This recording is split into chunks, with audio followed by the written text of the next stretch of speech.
సత్యాస్ కిచెన్కి స్వాగతం అండి. ఇది దోశ పేటనండి. 2 గ్లాసులు రైసు, 1 గ్లాసు మినపగుళ్ళు, 2 స్పూన్లు సగ్గుబియ్యం, 1 స్పూన్ మెంతులు కలిపి ఒక పూటంతా నానబెట్టి, అంటే ఇంచుమించు 8-10 గంటలండి నానబెట్టి ఇది వెట్ గ్రైండర్లో వేసుకున్నానండి. వెట్ గ్రైండర్లో వేసుకొని ఇగోండి ఈ రకంగా రుబ్బుకున్నాను. ఇప్పుడు దీంతో మనం పునుగులు చేద్దామండి. పునుగులు ఎలా చేయాలో చూపిస్తాను. చాలా రకాలుగా పునుగులు చేయొచ్చు. చాలా రకాలుగా పునుగులు చేసి అందరూ పునుగులు అంటారు, జౌట్లు అంటారు, రకరకాల పేర్లతో ఉంటుందండి. అయితే ఇప్పుడు మనం పూర్వం నుంచి వచ్చిన పేరు పునుగినండి. పునుగులు చేద్దాము. ఎలా చేద్దామో చూపిస్తాను మీకు. ఇప్పుడు కొంచెం పిండి ఇందులో తీసుకున్నాం కదండి మనం. ఇప్పుడు ఈ పిండిలో కొంచెం మైదా కలుపుకోవాలి. మైదా ఇష్టం లేకపోతే జొన్నపిండి కలపవచ్చు, జొన్నపిండి ఇష్టం లేకపోతే మళ్ళీ రైస్ పిండి కలపవచ్చు. కానీ రైస్ పిండి కలిపితే మళ్ళీ గట్టిగా ఉంటుందని కొంచెం మైదా కలుపుతున్నానండి. ఆల్రెడీ రైస్ వేసాం మనం ఇందులో. ఇగోండి ఈ పిండికి ఏమాత్రం పిండే కలపాలి మనం. ఎక్కువ కలిపితే మళ్ళీ గట్టిగా వస్తాయి, క్రిస్పీ రావాలి, గుళ్ళగా రావాలి. అందుకని మనం కొంచెం వేసాం. కొంచెం బొంబాయి రవ్వ అండి, సుజీ రవ్వ అంటాం కదా, అది కొంచెం. కొన్ని వెల్లుల్లిపాయలండి, రెక్కతో వేయచ్చు, రెక్క లేకుండా వేయచ్చు, అది మన ఇష్టం. ఇప్పుడు రెక్క తీసింది ఇది. కొన్ని మిక్సీలో వేసుకోవాలి. కొన్ని పచ్చిమిరపకాయలండి, మీకు కారం ఇష్టం ఉంటుంది తింటాము అంటే వేసుకోండి. వెల్లుల్లిపాయ కూడా ఇష్టం ఉన్నది ఏంటి వేసుకోండి, లేకపోతే ఈ రెండే ఎక్కర్లేదు. ఇప్పుడు మనం ఉప్పు వేసిన పిండి ఇది, ఇందులో ఇలా కొంచెం జీలకర్ర కలిపి ఇలా వేసుకోవచ్చు. లేదు మేము కారం తింటామంటే ఈ రకంగా కొంచెం జీలకర్ర వేస్తున్నానండి. జీలకర్ర వేస్తే డైజెషన్కి మంచిదండి. ఆయిల్ కదా, కొంతమంది గ్యాస్ వస్తుంది కదా, అందుకని ఆ గ్యాస్ లేకుండా మనకి జీర్ణశక్తి బాగుంటుంది. కొంచెం కరివేపాకు, పచ్చి కరివేపాకు కడుక్కొని దీన్ని కట్ చేసుకొని వేసుకుంటున్నామండి. ఇవన్నీ మీకు ఇష్టమైతేనే వేసుకోవచ్చు, లేకపోతే ప్లెయిన్గా వేసుకోవచ్చు. అది సాల్ట్ వేసిన పిండి అండి. ఇప్పుడు మళ్ళీ దీనికి సరిపడా సాల్ట్ వేస్తున్నాం, చిన్నదేనండి. ఇప్పుడు ఈ పేస్ట్ అంతా ఇందులో వేసేయాలండి. బాగా అన్నీ కలుపుకోవాలండి. ఒక 2-3 నిమిషాలు చక్కగా కలుపుకొని పేలించినట్టుంటే గుళ్ళా వస్తాయి మీకు. సోడా గుండె వేయక్కర్లేదు.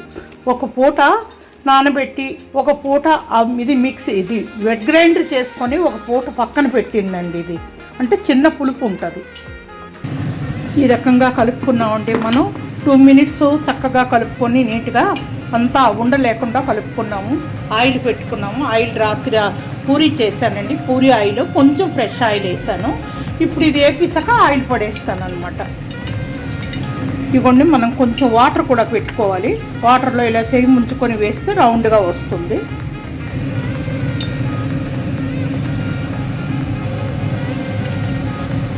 చెయ్యితో వేయచ్చు, గెరిటితో వేయచ్చు, ఇంకా రాని వాళ్ళు స్పూన్తో వేయచ్చు, ఎలాగైనా వేసుకోవచ్చు అండి.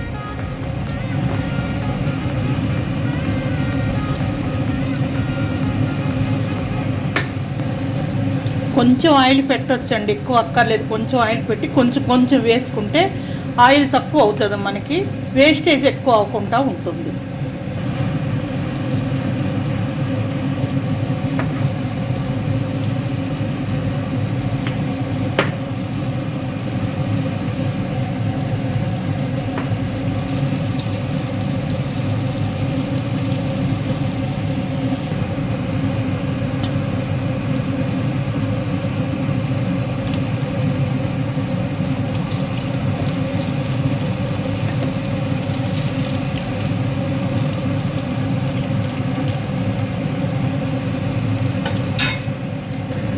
ఇలా పొంగనాల్లాగా ఉబ్బితేనే చాలా గుళ్ళగా టేస్ట్గా ఉంటాయండి. ఇది ఆయిల్ ఏమి లాగదండి. మనం కొద్దిగా పులుసు పెట్టేసి వేస్తున్నాము, దానికి తోడు బియ్యం కూడా ఉంది కదా, కొంచెం ఆయిల్ అయితే లాగుతుందండి.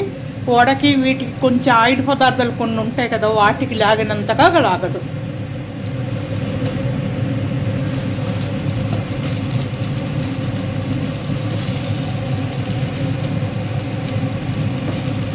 అంతేనండి, చిన్న పిల్లలు కూడా చేసేవచ్చు, ఈజీగా ఉంటుంది, చాలా టేస్ట్గా ఉంటాయండి. హెల్త్ కూడా అంత మనం హెల్త్ స్పాయిల్ అయ్యే ఫుడ్ కాదండి.